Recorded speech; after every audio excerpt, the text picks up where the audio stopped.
Custo de vida, emprego e desemprego, cesta básica, tarifas públicas, salário mínimo. Agora, na Brasil Atual, a análise do DIEESE. E nós vamos fazer contato agora com o diretor técnico do DIEESE, Fausto Augusto Júnior. Bom dia, Fausto. Bom dia, Glauco. Bom dia a todos.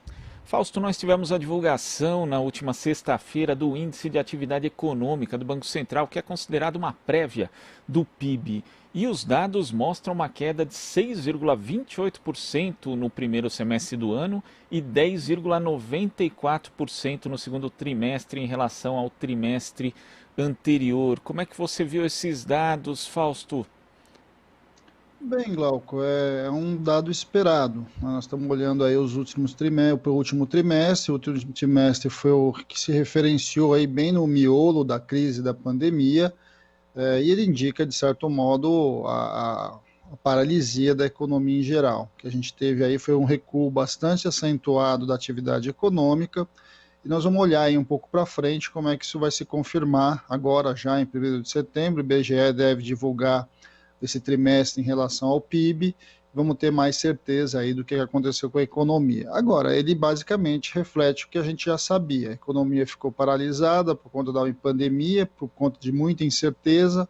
A gente está vendo que, de fato, as coisas começaram a voltar, mas num patamar ainda muito menor, num patamar ainda muito aquém da necessidade do crescimento do país.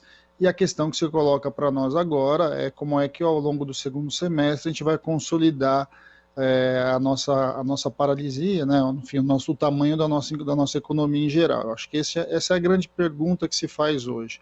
Até muito menos do que foi esse primeiro semestre, mas como vai ser encaminhado o segundo semestre do ponto de vista da atividade econômica. O número ele é um indicativo, ajuda a gente a perceber o quanto de fato a economia foi impactada.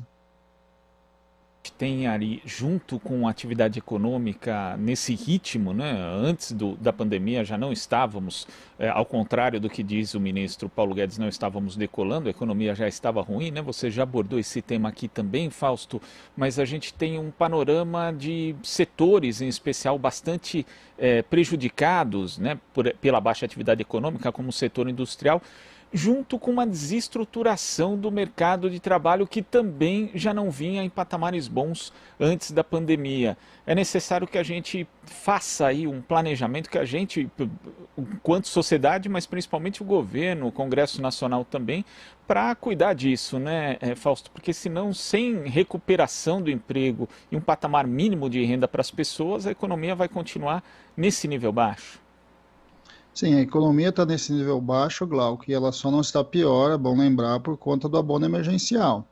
São mais de 60 milhões de pessoas que passaram a receber o abono emergencial ali por conta da proposta colocada pelo movimento social e movimento sindical no Congresso Nacional. O Congresso Nacional força o atual governo a fazer uma distribuição de fato de recursos para um conjunto grande da população, e isso de alguma forma vem mantendo o consumo. Foi, de certo modo, uma injeção aí na economia, porque senão, muito provavelmente, a queda econômica seria muito maior. Uma das questões colocadas agora com relação ao segundo semestre é qual vai ser a postura em relação ao governo com a continuidade ou não do abono emergencial. Se o abono emergencial continuar até o final do ano, como defendem as centrais sindicais, defendem os movimentos sociais, a gente deve ter ali um retorno da economia de maneira um pouco mais tranquila, né, dentro de um cenário bastante complicado que a gente está tendo aí com relação à pandemia.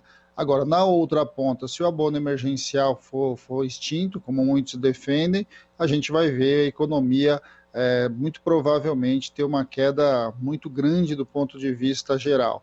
Do ponto de vista dos setores, uma das questões que a gente está vendo também é que, é óbvio, o comércio foi muito atingido, e aí, consequentemente, você atingiu a indústria. Mas essa diferença entre o comércio e a indústria foi uma diferença menor, em especial, Glauco, por conta, de fato, de você ter colocado recursos na economia por meio do abono emergencial. O movimento seguinte, né, que a gente está esperando é, primeiro, olhar um pouco como é que vai se manter a trajetória aí do consumo, como é que vai se manter a trajetória do desemprego. O desemprego está alto, mas é bom lembrar que o desemprego ele é medido a partir da busca ativa com relação ao emprego. Muitas pessoas deixaram de procurar emprego do ponto de vista efetivo com relação à pandemia e agora, muito provavelmente no segundo semestre, devem voltar à busca ativa de emprego, que deve elevar a taxa de desemprego em geral. A economia ainda está fria, há muita dúvida em relação para onde vai a pandemia. Nós sabemos que, de fato, a pandemia não está controlada no país, ela ainda se expande, algo que deixa bastante dúvida em relação ao que vai acontecer nos próximos 6 meses. Você junta tudo isso a uma falta de fato de planejamento e de indicativo do governo federal de qual vão ser as suas ações. Então imagine você é um investidor, um empresário, enfim, um pequeno comprador, tem que tomar uma decisão e você de fato não sabe muito bem para onde as coisas vão, não sabe de fato quais são as escolhas que o atual governo vai cumprir. Tudo isso leva a bastante insegurança e isso inibe o investimento em geral. Há muita insegurança hoje no mercado, há muita dúvida em relação ao que vai acontecer. Agora, o que já se sabe é que, de fato, a gente vai ter um ano dos mais difíceis, muito provavelmente a gente vai ter a maior queda histórica do PIB e vamos ter que construir aí as bases para enfrentar uma retomada, para minimamente mitigar essas perdas a partir do ano que vem.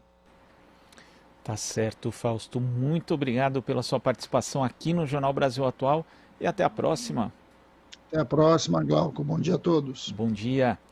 Conversamos aqui com o diretor técnico do Diese, Fausto Augusto Júnior.